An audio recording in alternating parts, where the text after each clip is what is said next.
ಸಂವಿಧಾನಕ್ಕೆ ನೀನೆ ಶಿಲ್ಪಿಯು ದಾರಿದೀಪವು ನೀನೆ ಕಲಿಸಿಕೊಟ್ಟೆ ಸಮಾನತೆಯನು ಏಕತೆಯನು ರಾಷ್ಟ್ರ ಸಂವಿಧಾನಕ್ಕೆ ನೀನೆ ಶಿಲ್ಪಿಯು ನೀನೆ ಕಲಿಸಿಕೊಟ್ಟೆ ಸಮಾನತೆಯನು ನಿನ್ನ ಲೇಖನಿಯ ಬರಹ ದೇಶ ಗರ್ಜನೆ ಒಂದು ಮಾತು ಕೂಡ ಭೀಮ ಗರ್ಜನೆ ನಾಯಕ ನೀನು ಭೀಮರ ಮಹಾನಾಯಕ ನೀನು ಭೀಮರ ನಾಯಕ ನೀನು ಭೀಮರ ಮಹಾನಾಯಕ ನೀನು ಭೀಮರ ನೊಂದ ಜನರಿಗೆ ನೀ ದೇವರೋ ಜಗ ಹೇಳಿದೆ ಜೈ ಭೀಮರ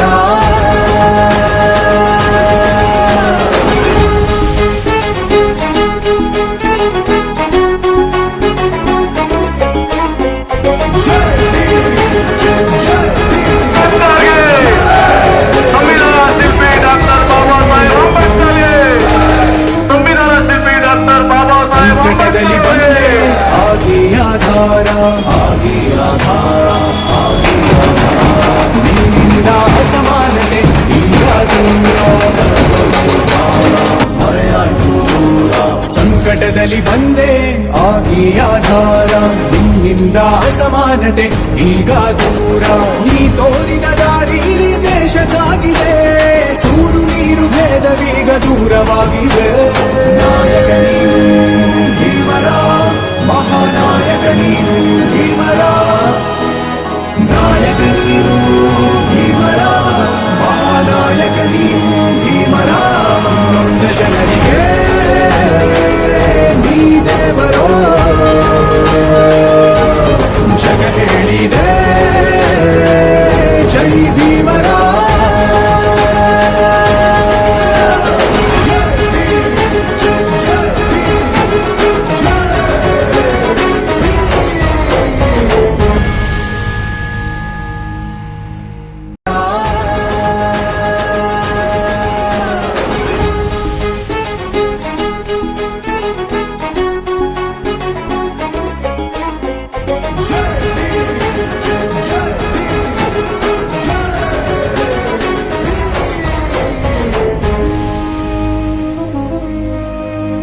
ಸಂಕಟದಲ್ಲಿ ಬಂದೆ ಆಗಿ ಆಧಾರ ನಮ್ಮ ಕರ್ನಾಟಕ ಪ್ರಜಾ ರಕ್ಷಣಾ ಸೇನೆಯು ಕಳೆದ 5 ವರ್ಷಗಳಿಂದ ಕನ್ನಡ ಪರ ಹಾಗೂ ನಾಡು ನುಡಿ ಜನ ಭಾಷೆಗಾಗಿ ಹೋರಾಟ ಮಾಡುತ್ತಿದ್ದು ಹಲವಾರು ಕಾರ್ಯಕ್ರಮಗಳಲ್ಲಿ ನಿರಂತರ ಹೋರಾಟಗಳನ್ನು ಮಾಡ್ತಾ ಬಂದಿದೆ. ಮುಂದಿನ ಭಾಗವಾಗಿ ನಮ್ಮ ಕನ್ನಡ ಪರ ಹೋರಾಟಗಾರರು ಎಷ್ಟು ಜನ ಇದ್ದಾರೆ, ಕರ್ನಾಟಕದಲ್ಲಿ ಎಷ್ಟು ಕನ್ನಡ ಪರ ಹೋರಾಟಗಳು ಮಾಡ್ತಾ ಇದ್ದಾರೆ, ಕನ್ನಡ ಪರ ಸಂಘಟನೆ ಎಷ್ಟಿದ್ದಾವೆ, ಪ್ರತಿಯೊಂದು ಸಂಘಟನೆಯಲ್ಲೂ ನಾವು ಕಳೆದ 10 ವರ್ಷಗಳಿಂದ ಕನ್ನಡ ಪರ ಹೋರಾಟಗಳಲ್ಲಿ ಭಾಗಿಯಾಗಿ ಬರ್ತಾ ಇದ್ದವರನ್ನು ನಾನು ನನ್ನ ಗಮನ ತಂದಿದ್ದೇನೆ ಅಂದ್ರೆ ಎಲ್ಲಾ ಸಂಘಟನೆಗಳಲ್ಲೂ 60% ದಲಿತರಿದ್ದಾರೆ. ಪ್ರತಿ ಸಂಘಟನೆಗಳಲ್ಲೂ ನೆಲದಲ್ಲಿ ಕೂತ್ಕೊಂಡು ಹೋರಾಟ ಮಾಡೋದು ದಲಿತರು, ಪೊಲೀಸರ ಕೈಯಲ್ಲಿ ಕೇಸ್ ಇಲ್ಲೋದು ದಲಿತರು, ಹೋರಾಟಗಳಲ್ಲಿ ಪ್ರತಿಯೊಂದಕ್ಕೂ ದಲಿತರೇ ಮುಂದೆ ಇರ್ತಾರೆ.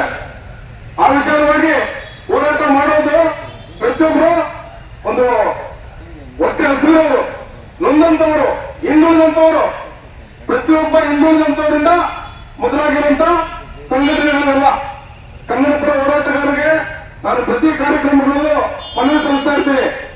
ಯಾವುದೇ ಒಂದು ಸಂಘಟನೆ ಬರೀ ಭಾಷೆ ನೆಲ ಜನ ಅಲ್ಲದೆ ಸಾಮಾನ್ಯ ಹಿಂದುಳಿದ ವರ್ಗ ಅಂದ್ರೆ ಬರೀ ಜಾತಿಯಲ್ಲಿ ಹಿಂದುಳಿದ ವರ್ಗ ಅಲ್ಲ, ಆರ್ಥಿಕವಾಗಿ ಪ್ರತಿ ಜಾತಿ ಪ್ರತಿ ವರ್ಗದಲ್ಲೂ ಕೂಡ ಹಿಂದುಳಿದ ವರ್ಗರಿದ್ದಾರೆ. ಯಾವುದೋ ಒಂದು ಹಿಂದುಳಿದ ವರ್ಗ ವ್ಯಕ್ತಿ ಪರ ಪ್ರತಿಯೊಂದು ಸಂಘಟನೆ ಕೆಲಸ ಮಾಡಬೇಕು. ಅದರಲ್ಲಿ ಈ ಕರ್ನಾಟಕ ಮಹಾ ಜನಸೇನೆಯು ಮುಂದಿನ ದಿನಗಳಲ್ಲಿ ಕನ್ನಡ ಪರ ಹೋರಾಟಗಾರರ ಜೊತೆಗೆ ಕನ್ನಡ ಪರ ಹೋರಾಟಗಳು ನಾಡು ನುಡಿ ಏನ್ ನಾವು ಇಷ್ಟು ವರ್ಷದಿಂದ ಕೆಲಸ ಮಾಡ್ಕೊಂಡು ಬಂದಿದ್ದೀವಿ, ಇದ್ರ ಜೊತೆಗೆ ಇನ್ನು ಮುಂದಿನ ದಿನಗಳಲ್ಲಿ ಪ್ರತಿಯೊಬ್ಬ ದಲಿತರ, ಪ್ರತಿಯೊಬ್ಬ ಹಿಂದುಳಿದ ವರ್ಗದ, ಪ್ರತಿಯೊಬ್ಬ ನೊಂದವರ, ಪ್ರತಿಯೊಬ್ಬ ಮಹಿಳೆಯರ ಇವರ ಪರವಾಗಿ ನಿರಂತರ ಹೋರಾಟ ಮಾಡ್ತೇವೆ. ಅದೇ ನಿಟ್ಟಿನಲ್ಲಿ ನಾನು ಸುಮಾರು ಜನ ಗಣ್ಯರು ಸುಬ್ಬಣ್ಣ ಕೂಡ ಹೇಳಿದೆ, ಇಲ್ಲಿ ST ಅಂದ್ರೆ ಬರೀ ಎಡಗೈ ಬಲಗೈ ಅನ್ನೋದೊಂದು ಮುಖ್ಯ ಅಲ್ಲ. ಇದರಲ್ಲಿ 101 ಉಪಜಾತಿಗಳಿದ್ದಾವೆ. ಪ್ರತಿಯೊಬ್ಬರು ಕೂಡ ಈ ವಿಚಾರದಲ್ಲಿ ಅಂಬೇಡ್ಕರ್, ಬಾಬಾ ಸಾಹೇಬ್ ಅಂಬೇಡ್ಕರ್ ಒಂದು ಸೌಲಭ್ಯವನ್ನು ಪಡ್ಕೊಳ್ತಾರೆ. ಮೀಸಲಾತಿಯಲ್ಲಿ ಸೌಲಭ್ಯಗಳು ಪಡ್ಕೊಂಡು ಅಂಬೇಡ್ಕರ್ ವಿಚಾರ ಅಂತ ಬಂದ್ರೆ ಯಾರು ಕೂಡ ಮುಂದೆ ಬರೋದಿಲ್ಲ. ಇಲ್ಲಿ ನಿಲ್ಲುವಂತವರು ಎರಡೇ ವರ್ಗ. ಅದು ನಾವು ಅಣ್ಣ ತಮ್ಮಂದ್ರಾಗಿ ನಿಂತಿದ್ದೀವಿ. ಅವತ್ತಿಂದ ಇವತ್ತವರೆಗೂ ಇರ್ತೀವಿ.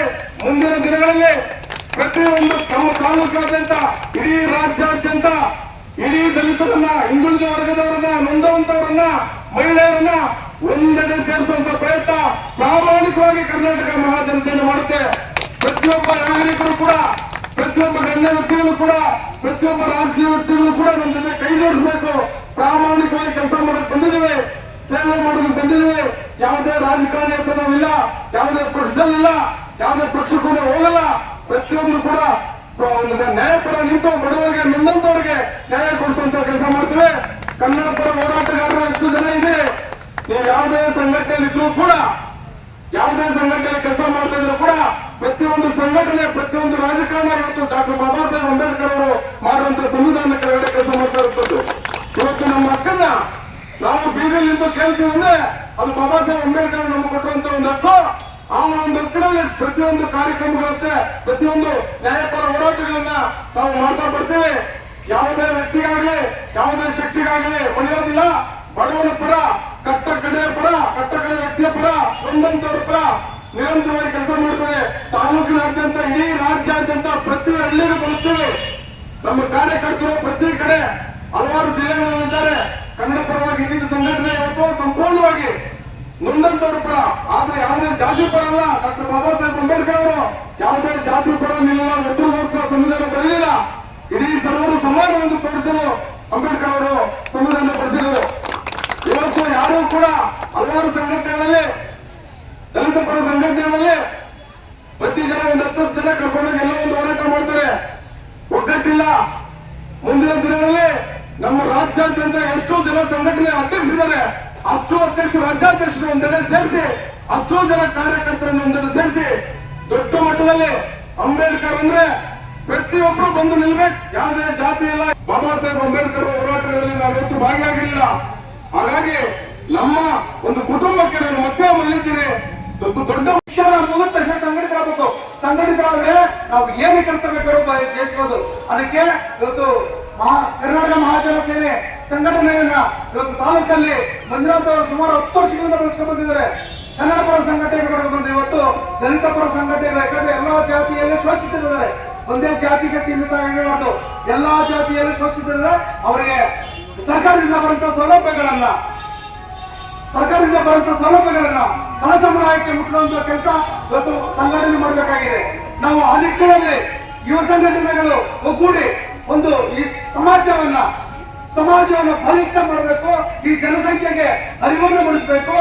ಜನಸಂಖ್ಯೆ ನಮ್ಮ ಜೊತೆ ಕರ್ಕೊಂಡು ಇವತ್ತು ತಾಲೂಕು ಆಫೀಸ್ಪುರದಲ್ಲ ವಿಧಾನಸೌಧ ಮುಖ್ಯಕ್ಕಂತ ಲೆವೆಲ್ಗೆ ನಮ್ಮ ಎಲ್ಲಾ ಬಡವರಿಗೆ ಬರುವಂತ ಅನುಕೂಲಗಳನ್ನು ತಲುಪಬೇಕು ಅನ್ನೋ ನಿಟ್ಟಿನಲ್ಲಿ ಇವತ್ತು ಒಂದು ಸಂದೇಶವನ್ನು ಕೊಡೋದಕ್ಕೆ ಒಂದು ಸಂಘಟನೆ ಬಲಿಷ್ಠ ಆಗ್ತಾ ಇದೆ. ದಯವಿಟ್ಟು ಎಲ್ಲ ಇವತ್ತು ಏನು ತಾಲೂಕು ಆಫೀಸ್ ಇದು KEB ಸರ್ಕಲ್ ನಿಂದ ಇಲ್ಲಿ ಗಂಟೆ ನೋಡಿದಿರೋ, ಇದು ಇವತ್ತು ಇಷ್ಟೇ ಕಡೆ ಅಲ್ಲ, ಇದು ಪ್ರಾರಂಭ. ಮುಂದೆ ಎಲ್ಲಾ ಸಂಘಟನೆಗಳು, ಎಲ್ಲ ಯೂತ್, ಎಲ್ಲ ಹಿರಿಯರ ಮುಖಂಡರ ನೇತೃತ್ವದಲ್ಲಿ ನಾವು ಈ ತಾಲೂಕಲ್ಲಿ ಬಹಳ 10,000 ಜನ ನಮ್ಮ ನಾಯಕರು ಮೊನ್ನೆ ಹೇಳಿದ್ರೆ 10,000 ಜನರ ಚರ್ಚೆ. ನಮ್ಮ ದಲಿತರು ಕಮ್ಮಿಗೇನಿಲ್ಲ, ಹಿಂದುಳಿದವರೇನು ಕಮ್ಮಿಗಿಲ್ಲ. ಬಡವರು ದಾರಿ ತಪ್ಪಿಸ್ತಾರೆ. ನಾವು ತಪ್ಪಬಾರದು.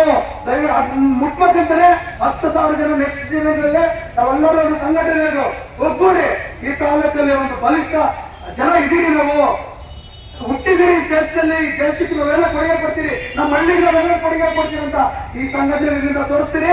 ಅದನ್ನ ಮುಂದೆ ಕಾದ್ ನೋಡ್ಬೇಕಾಗ್ತದೆ. ಯಾಕಂದ್ರೆ